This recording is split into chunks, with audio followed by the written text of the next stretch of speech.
Tiniyak ni Defense Secretary Volter Gazmin ang resupply ng pagkain at pag-iikot ng militar sa West Philippine Sea.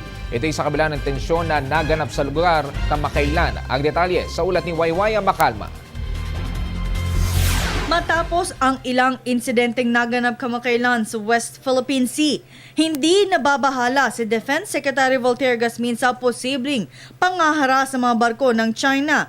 Ito ay sa harap ng nalalapit na pag-resupply ng pagkain at pagpapalit ng mga bagong batch ng mga sundalo upang bantayan ang mga teritoryo sa naturang lugar. Tayo ay nababahala pero hindi naman tayo kinakabahan dahil sapagkat ito ay ating responsibilidad na bigyan ng resupply yung ating mga tao doon at yung i-rotate natin yung kanilang yung mga personnel doon sa area. Kasama to sa trabaho so hindi kailangan mong kabahan.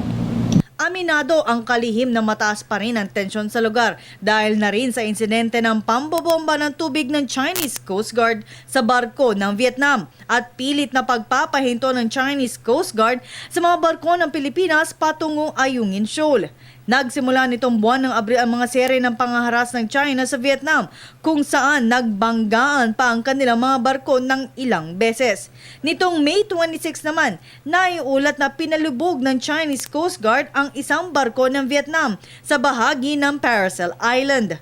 Sa kabila nito, gagawin pa rin umano ng AFP ang kanilang mandato at handa sila sa anumang posibleng gawin ng China sa barko ng militar. Can happen. Anything can happen. But we are preparing contingencies for this.